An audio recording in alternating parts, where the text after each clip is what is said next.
നമസ്കാരം. കഴിഞ്ഞ ദിവസം സോഷ്യൽ മീഡിയയിൽ വൈറലായ വാർത്തയാണ് ഒരു സെലിബ്രിറ്റി വ്ളോഗറുടെ ഭാര്യ കണ്ടക്ടറോടൊപ്പം ഒളിച്ചോടിയത്. പതിവ് പോലെ വ്ളോഗറുടെ ഭാര്യയുടെ മേർക്ക് സൈബർ ആക്രമണവും സദാചാര പോലീസ് ആക്രമണവും നടത്തുകയാണ്. ദാമ്പത്യത്തിൽ ഒരു പ്രശ്നമുണ്ടാകുമ്പോൾ അതിന് മാനസികവും വൈകാരികവും സാമൂഹികവുമായ പല ഘടകങ്ങളും ഉണ്ടാകാം. എന്നാൽ ഇൻ്റർനെറ്റ് ലോകത്ത് പലപ്പോഴും സംഭവിക്കുന്നത് ഏകപക്ഷീയ വിചാരണ മാത്രമാണ്. നമ്മുടെ പൊതുവേദികൾ, അത് സോഷ്യൽ മീഡിയ ആയാലും മറ്റേതാണെങ്കിലും പുരുഷ കേന്ദ്രീകൃതമാണ്. അതുകൊണ്ട് ഇത്തരം കാര്യങ്ങളിലെ ലിംഗപരമായ ഇരട്ടത്താപ്പ് അതിഭീകരമായി പ്രകടമാണ്. നമ്മുടെ പൊതുവേദികൾ, അത് സോഷ്യൽ മീഡിയ ആയാലും മറ്റേതാണെങ്കിലും പുരുഷ കേന്ദ്രീകൃതമാണ്. അതുകൊണ്ട് ഇത്തരം കാര്യങ്ങളിലെ ലിംഗപരമായ ഇരട്ടത്താപ്പ് അതിഭീകരമായി തന്നെ പ്രകടമാണ്. എല്ലാ കുറ്റപ്പെടുത്തലുകളും സ്ത്രീകളിൽ അടിച്ചേൽപ്പിക്കപ്പെടുകയാണ്. അത് കൂടുതൽ ശക്തമാക്കാൻ വേണ്ടിയാണ് പുരുഷ സംരക്ഷണ സമിതി പോലുള്ള കോമഡികൾ സമൂഹത്തിൽ സൃഷ്ടിക്കപ്പെടുന്നത്. എല്ലായിടത്തും സ്ത്രീകളുടെ പ്രാതിനിധ്യം കുറവായതുകൊണ്ട് അവരുടെ പ്രശ്നങ്ങൾ ചർച്ച ചെയ്യപ്പെടാതെ പോകുന്നു, വേണ്ടത്ര ചർച്ച ചെയ്യപ്പെടാതെ പോകുന്നു എന്ന് വേണം പറയാൻ. സ്ത്രീകളുടെ വ്യക്തിസ്വാതന്ത്ര്യത്തെയും തിരഞ്ഞെടുപ്പുകളെ അടക്കാൻ സമൂഹം നിർമ്മിച്ചു വെച്ചിരിക്കുന്ന ചില പരമ്പരാഗത ചട്ടക്കൂടുകളോ അല്ലെങ്കിൽ ടൂളുകളോ ഉണ്ട്. അതുപയോഗിച്ച് അവർ നിരന്തരം വിചാരണ ചെയ്യപ്പെടുകയാണ്. പരിഷ്കൃത സമൂഹമായ കേരളത്തിൽ ഇത് വളരെ ക്രൂരമായി നിലനിൽക്കുന്നു എന്നുള്ളത് വളരെ മോശമാണ്. പുരുഷന്മാർ അവരുടെ പ്രവർത്തന മേഖലകളിലൂടെ പൊതുസമൂഹത്തോട് പല കാര്യങ്ങളും പറയുന്നെങ്കിലും സ്വന്തം ജീവിതത്തിൽ അവർ തികച്ചും വ്യത്യസ്തരാണ്. അതിൽ നിന്ന് വിഭിന്നമായിരിക്കും അവർ ജീവിക്കുന്നത്.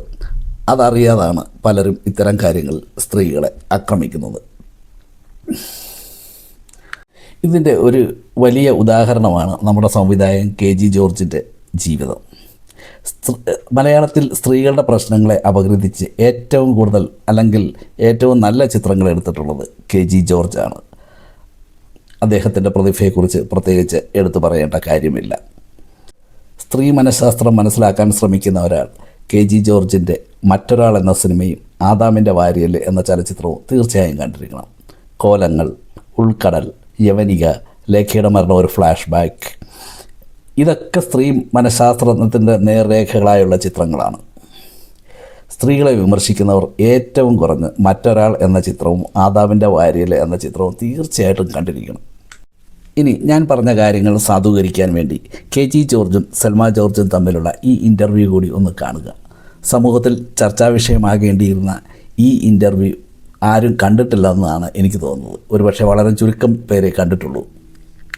KG ജോർജിൻ്റെ കഥാപാത്രങ്ങളിൽ നിന്നും അയാൾ പറയുന്ന ആശയങ്ങളിൽ നിന്നും തികച്ചും വ്യത്യസ്തനായിരുന്നു വ്യക്തി ജീവിതത്തിൽ KG ജോർജ്. അത് ഈ ഇൻ്റർവ്യൂവിൽ വ്യക്തമാണ്. അവർ അത് തുറന്നു പറയുന്നുമുണ്ട്. നിങ്ങൾ ഈ ക്ലിപ്പിംഗ് ഒന്ന് കാണൂ.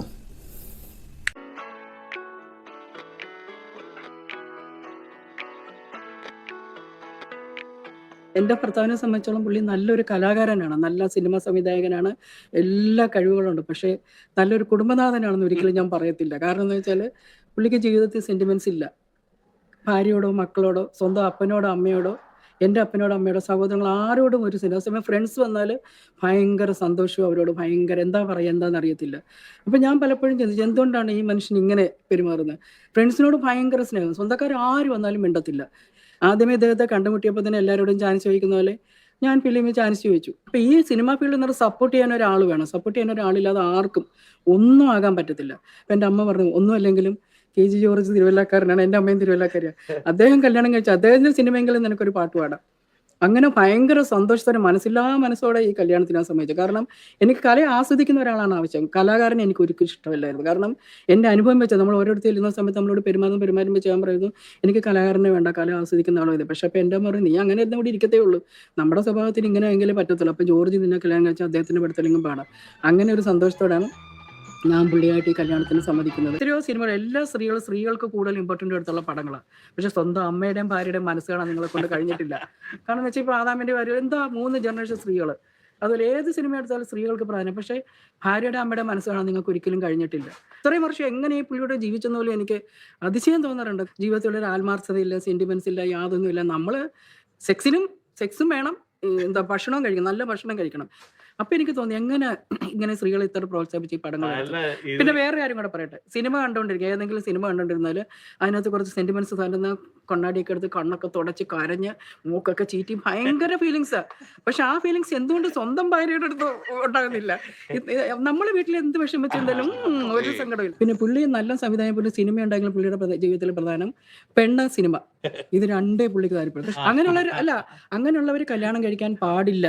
കാരണം നിങ്ങൾക്ക് സിനിമയായിട്ടോ പെണ്ണുങ്ങളായിട്ടോ എങ്ങനെ വേണമെങ്കിലും സ്വാതന്ത്ര്യമായിട്ട് ഞാൻ ജീവിക്കാം. അങ്ങനെ ആയിപ്പോയി സൽമേ. അതെ, ജീവിക്കാം. പക്ഷെ അങ്ങനെ ഒരു വിവാഹം കഴിച്ച ഒരു പെണ്ണിന്റെ ലൈഫ് കളയുമ്പോൾ അതൊരു രസമല്ലേ? 3 കാമികാരെ വിട്ടിട്ട് 4ാമത് എന്റെ തലയിൽ വന്നുള്ള. പക്ഷെ ദൈവം എന്റെ തലയിൽ എഴുതി വെച്ചിരിക്കും, നിനക്ക് നിന്റെ തലയിൽ ഇവൻ വന്നെങ്കിലേ ശരിയാകത്തുള്ളത് എന്റെ തലയിൽ എഴുതി വെച്ചു. പിന്നെ ഞാൻ പറഞ്ഞില്ലേ, നല്ല സംവിധാനം നോക്കുവാണെങ്കിൽ ഇന്നുള്ള പിന്നെ എല്ലാ സംവിധായകരെയും ഇന്ന് മലയാള സിനിമയിൽ എടുത്ത് നോക്കിക്കഴിഞ്ഞാൽ എനിക്ക് ഏറ്റവും അഭിപ്രായം KG ജോർജ് തന്നെയാണ്. കാരണം അത് ഭർത്താവ് കൊണ്ട് പറയല്ല, ഓരോ സിനിമയും വ്യത്യസ്തമായിട്ടുള്ള രീതിയിൽ ഒരു അനുകരണമില്ല. ഒരു സിനിമയിലും പുതിയ ആർട്ടിസ്റ്റുകളെ കൊണ്ടുവന്നതും KG ജോർജാണ്.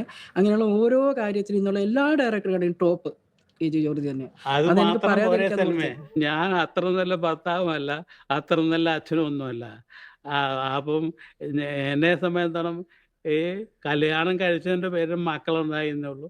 അവരെ വളർത്തി ഞാൻ ഈ ഇൻ്റർവ്യൂ കണ്ട നമുക്ക് മനസ്സിലാകും അവർ പരസ്പരം ചേരേണ്ട ദമ്പതികളെ ആയിരുന്നില്ല. പക്ഷേ അതിലെ മനോഹരമായ ഒരു കാര്യം, KG ജോർജ് എന്താണെന്ന് വളരെ വ്യക്തമായി സൽമാ ജോർജിന് അറിയാം, സൽമാ ജോർജ് എന്താണെന്ന് KG ജോർജിനും അറിയാം.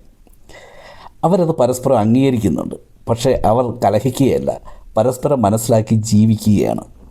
ആ മനസ്സിലാക്കൽ ഉള്ളതുകൊണ്ടാണ് ഒരേ വേദിയിൽ ഒരേ സോഫയിൽ ഇരുന്നു കൊണ്ട് വാഗ്വാദങ്ങളില്ലാതെ അവർ മനസ്സ് തുറക്കുന്നത്.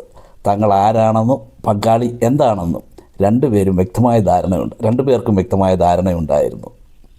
പൊതുസമൂഹം നിർവചിക്കുന്ന വിജയിച്ച ദാമ്പത്യം അല്ലെങ്കിലും പരസ്പരം മാറ്റാൻ ശ്രമിക്കാതെ, കലഹിക്കാതെ തങ്ങളുടെ യാഥാർത്ഥ്യങ്ങളെ ഉൾക്കൊണ്ടാണ് അവർ ജീവിച്ചത്. ദാമ്പത്യം ഇങ്ങനെയൊക്കെയാണ്. അത് ഓരോ ദമ്പതികളിലും വ്യത്യസ്തമാണ്. നമ്മൾ പുറത്തു നിന്ന് കാണുന്നത് പോലെയല്ല, നമ്മൾ പുറത്തു നിന്ന് വിധി കൽപ്പിക്കുന്നത് പോലെയല്ല. അവരുടെ ഇടയിലെ പ്രശ്നങ്ങൾ, ഓരോ ദമ്പതികൾക്കും ഇടയിലെ പ്രശ്നങ്ങൾ അവർക്ക് മാത്രമേ അറിയൂ. അതുകൊണ്ട് പുറത്തു നിന്ന് ഇവരെ, പ്രത്യേകിച്ച് സ്ത്രീകളെ സൈബർ അധിക്ഷേപം ചെയ്യുന്നതിൽ യാതൊരു അർത്ഥവുമില്ല. അതുകൊണ്ട് സോഷ്യൽ മീഡിയയിലെ മാധ്യമ ജഡ്ജിമാരോട് എനിക്കൊരു അപേക്ഷയുണ്ട്. ഇനിയെങ്കിലും മറ്റുള്ളവരുടെ ജീവിതത്തെ വിധിക്കാൻ നിങ്ങൾ നടക്കരുത്. അതിന് പകരം നിങ്ങളുടെ ജീവിതത്തിൽ നിങ്ങളുടെ പങ്കാളികൾ, നിങ്ങളുടെ മക്കൾ, നിങ്ങളുടെ അച്ഛനമ്മമാർ, അവരെ തിരിച്ചറിഞ്ഞ് നിങ്ങളുടെ ജീവിതം മെച്ചപ്പെടുത്താൻ ശ്രമിക്കുക. മറ്റുള്ളവരെ വിധിക്കാൻ പോകുന്നതിന് മുമ്പ് നിങ്ങൾ ചെയ്യേണ്ടത് അത് മാത്രമേ ഉള്ളൂ എന്നേ എനിക്ക് പറയാനുള്ളൂ. ഇനിയെങ്കിലും സൈബർ ലോകത്തേക്ക് കടന്നു വന്ന് ഈ സ്ത്രീകളെ മാത്രം പക്ഷപാതപരമായി അധിക്ഷേപിക്കുന്നത് നിങ്ങൾ നിർത്തുക. നന്ദി, നമസ്കാരം.